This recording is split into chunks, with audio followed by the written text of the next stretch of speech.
Dear friends, here I am by myself. Frank's in the hospital. It's September 12th, and I have more time on my hands than I usually do. So I decided to give you a start of what I think Frank has been wanting to uh, look at a little more closely. And that's, how do we organize government according to Tanakh, and specifically the Torah, so that we have God's kingdom here on earth. I've talked about this a little bit before when I talked about how there would be no money. You don't have to have money. Work is the value. And so it'll be on those bases. That's the major basis, is people will be well, happy, and content to do what they were made to do.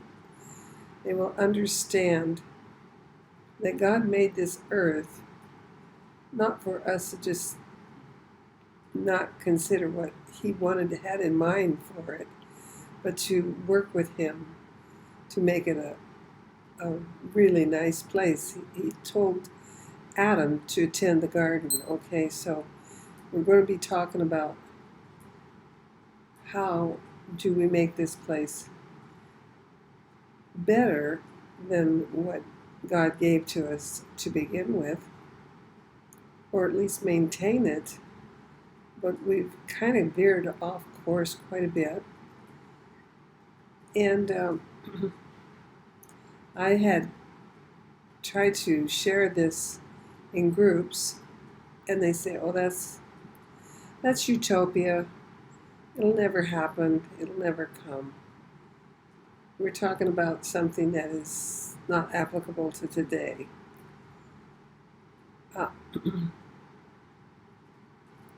Just this morning, I talked to Frank over the phone, and he said that he had listened to this rabbi who has been talking about the history of how Israel organized and became what it is today. Now he wants to go from what it is today into what should its future be like as far as economics and organization. And he's asking anyone that has some ideas to share them with him. So I was happy to hear that, because it means people are beginning to think in the near future now, and they haven't before, about these things reorganizing. One of the reasons I see that it's more important now than maybe when I first tried to share this with people is that we have in America and in the world a group that wants to make it a one world system. But in order to get where they want to go with it, they want to tear it all apart and start from scratch again.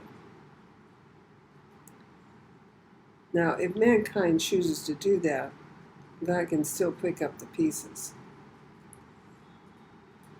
It's not going to be organized on their basis, because their basis takes out the freedom of mankind. And we talked about that in the last video when we closed and said, well, maybe in a week, or we don't know when. This is when.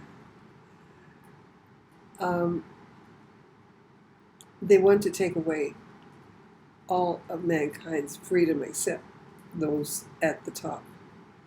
And they will order us what to do, where we can live, and how we can live, and all these sort of things. But the kingdom of God is based on a different motivation. The motivation is, what do you want to live in?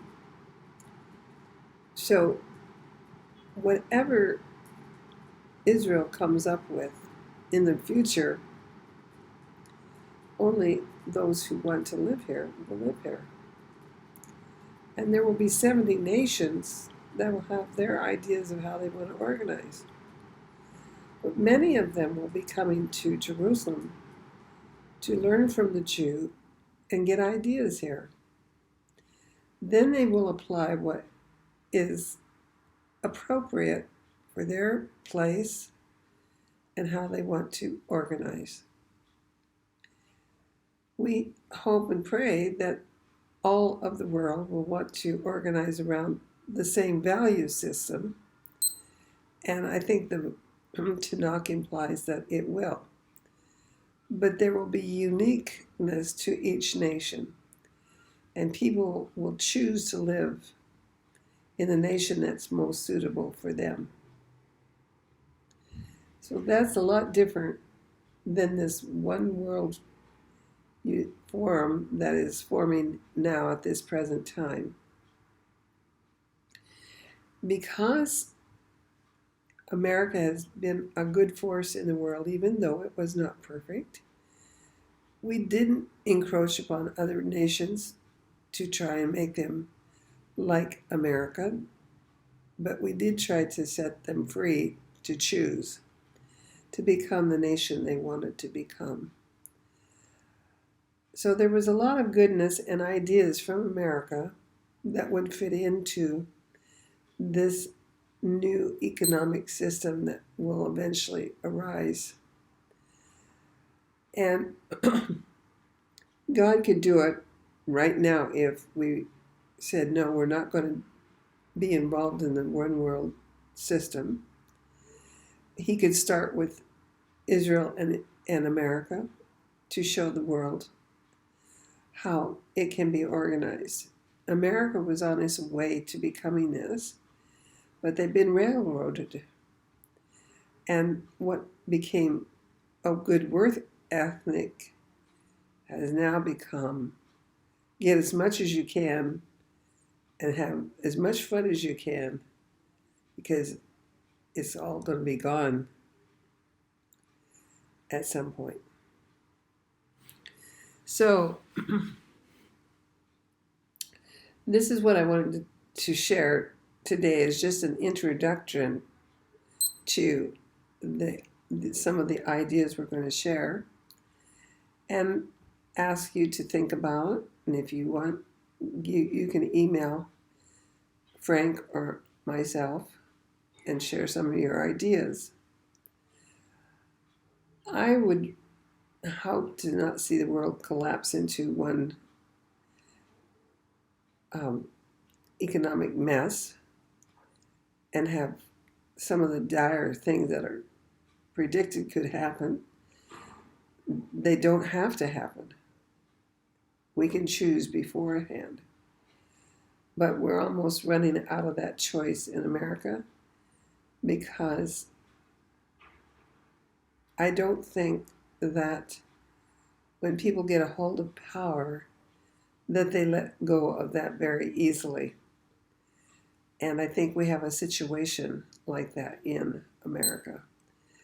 And they will do everything they can to hold on to what they have accumulated or in way of power. And they will try and fool many into thinking that they're following the Constitution, but they're not. They're breaking it at every instance. So I think on that basis that we're becoming a people in America and in the world, here in Israel, thinking of solutions and how can it be done a better way. I think that they're ready for a new reset, but not the one that those who have stolen our freedom want to reset. So there's two ideological things going on in the world, and that's why the world is very divided. And that's why I think this message is important because people might be ready for it. So we are enjoying our time here in Eilat. It's a wonderful place to live for us, and we're thankful to have you for our friends. God bless you, and we'll talk to you again. I don't know if it'll be next week or not. Goodbye, and God bless.